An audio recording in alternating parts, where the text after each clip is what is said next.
My name is Tobias Arkenau. I'm a medical oncologist. My interests are early drug development, gastrointestinal cancers and melanoma.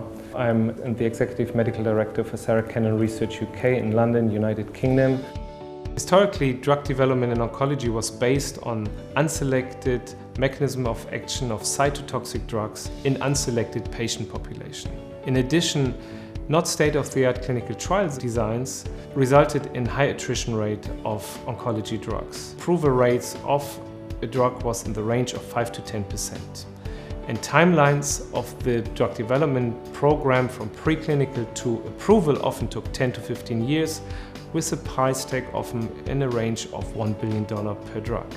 Despite the recent successes in the drug development process by targeting the hallmarks of cancer, there are several challenges we are facing in the drug development community, which I would like to discuss with you here.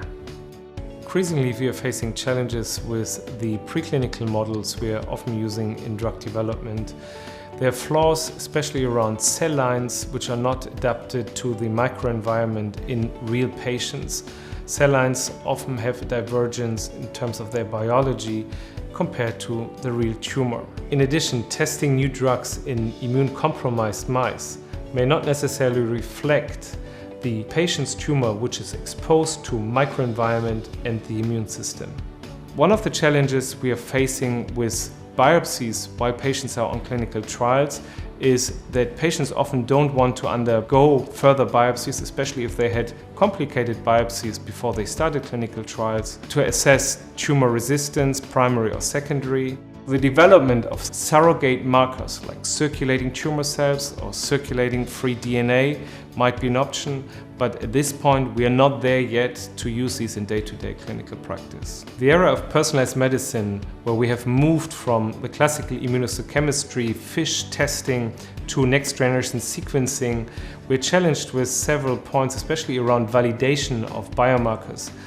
Next-generation sequencing of circulating tumor cells or circulating free DNA is a challenge, as these tests often are not validated.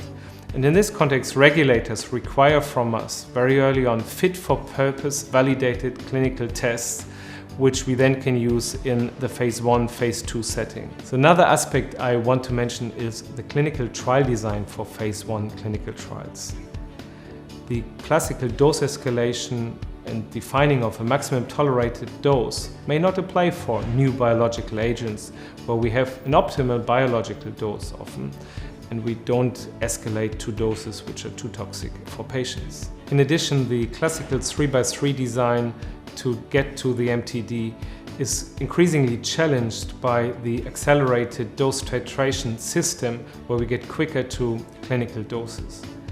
And more importantly, in the context of phase 1 studies, where we often treat up to 100, 200 patients in phase 1 studies, gathering information as we go, the clinical design, Bayesian design, is increasingly important to incorporate in early clinical trials.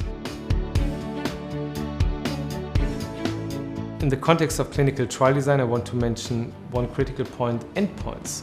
Endpoints supporting the strategy from early phase 1 clinical trials to later stage clinical trials. In this context, we need to define endpoints upfront to support go and no-go decision to ensure a successful drug development program.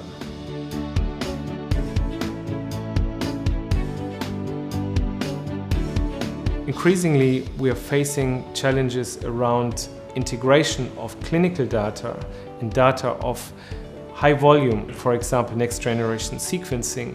Often hospital computer systems are not integrated with the outcome data of high-volume next-generation sequencing to interrogate these data and making clinically meaningful decisions. Finally, one of the challenges we have is the alignment of stakeholders in the drug development process, namely pharmaceutical industry and biotechs versus academia, and funding streams to support a successful drug development process, including biomarker development.